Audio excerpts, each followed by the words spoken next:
Why did you kiss Claire? I was just, I was, can I just be honest? Please. I was drunk. Oh, Adam. Hello everyone, welcome to my channel. I hope everyone is having a wonderful day. After watching these videos, please hit the subscribe button and give this video's thumbs up. James Were recaps Married at First Sight Australia 2023 episode 17. The MAFS cheating scandal has reached peak absurdity, with the husband at the center of the drama now offering a mind-boggling excuse. James Were recaps. Married at First Sight's cheating husband is dragged by the experts at Sunday's commitment ceremony and forced to defend his behavior with an excuse that's almost more ridiculous than Harrison's speech about his wife's status as a missing person. There are so many questions. The biggest? Is the phrase "married at first sight's cheating husband" a pleonasm? The word cheating is just assumed and therefore redundant when talking about the MAFS freaks. It's like saying the wet water or the dark darkness or Claire's loud voice. We pick up where we left off at the dinner party, with Adam blaming his wife Janelle for his affair. Only, now he has had a few days to workshop his excuse. In that time, he has managed to refine its absurdity. The experts ask why he kissed Claire. We're treated to more of his slick entrepreneurial garble. I was just. I can I just be honest, he stutters. Girl, screw honesty, at this point, we'd just appreciate a fully formed sentence. I was just. He stammers again, before firming up his argument and delivering it with confidence. I was drunk. All the other MAFS freaks scoff. Don't insult their intelligence, sexpert Alessandra warns Adam. Yet Adam.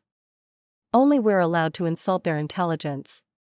So we were vibin' that night, Adam says about the pub pash with Claire. There was just a vibe. Lyndall, the self-appointed whistleblower of the group, speaks up with proof that it wasn't just vibes. Adam, there were comments.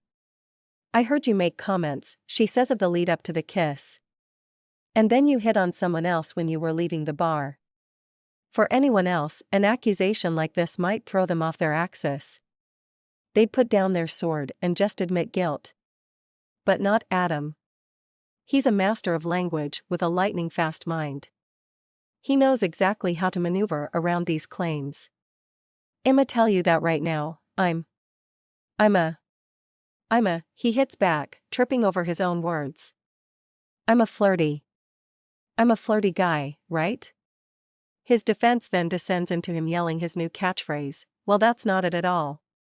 No, Adam. You're not it. For Janelle or us.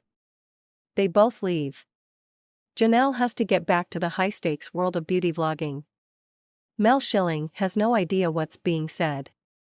Coincidentally, her fun eyeshadow tonight is also a vibe. And Adam? We wish him the best of luck with his future entrepreneurial ventures. Someone who's not as lucky is Jesse. He tries to leave but Claire chooses to stay, thus trapping him in the experiment for another week, as per the official Married at First Sight rule book.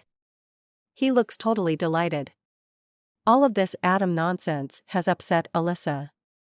She's still furious with her husband Duncan for not icing out Adam from the group following all the cheating drama. By the time she's on the couch, her chest is heaving and tears are streaming down her face. I just don't understand how he could still be in contact with Adam, she sobs. After knowing what Adam did to Janelle and knowing what Adam did to Jesse. It's just really triggering to me.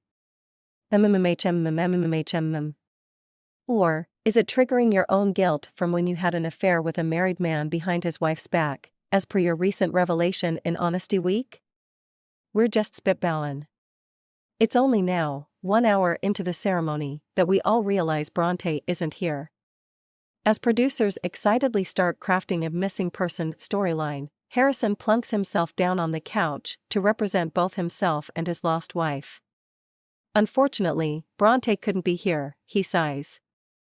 She goes through a lot more, at that time of the month. Okay? I'm not a voice for endometriosis or a woman's biological functions, he continues in a soft, slow voice. But, she's in a lot of pain and gets very emotional. And crying. And, he holds his fist to his mouth and sniffs, pretending to sob. Everyone does a full body cringe. Sorry. It's just really hard to see her like that, Harrison pushes on with his bizarre monologue. I'm gonna try get through this as best I can. I'm a guy, I don't know what Bronte actually goes through. So I've just gotta be supportive and just do whatever I can. John Aiken might not know a single thing about relationships, but he knows when he's being trolled by one of his own freaks. I'm not getting the sense that you're being real with us, he snips. Stay or leave? Harrison reveals both cards, stay. A producer is promptly dispatched to go locate Bronte. There's more trouble on the horizon. This time with Lyndall and Cameron. The disaster started the way it always does, with a FaceTime call to Mum. My mum knows when I'm having a really rough time that I just want a hug, Lyndall explains to the experts in a shaky voice, and we really have no idea where this anecdote is going to land. She just said, "Come on Cam, give her a hug." And he didn't want to. And she said, "Oh come on, she needs a hug, look at her." And Cam was like, "No, I feel uncomfortable," and, kinda, got up and left. Obviously, having to relive this traumatic event on the couch right now just opens up the wound. Lyndall's sobbing and Cam's getting defensive. "Hugging me shouldn't feel unnatural," she screams. "It was weird with your mum there," he yells back. We all pretend like we're on Lyndall's side, but, secretly, we're on Cam's. Their session on the couch ends with us chanting, "Give her a hug. Give her a hug. Give her a hug," until he begrudgingly hooks an arm over her shoulder. Now comes the part of the evening where everyone's self-esteem gets destroyed. Well, more destroyed. Dan and Sandy are invited up to the couch and things aren't good. Sandy is devastated because Dan has been going to the gym. It doesn't seem out of the ordinary.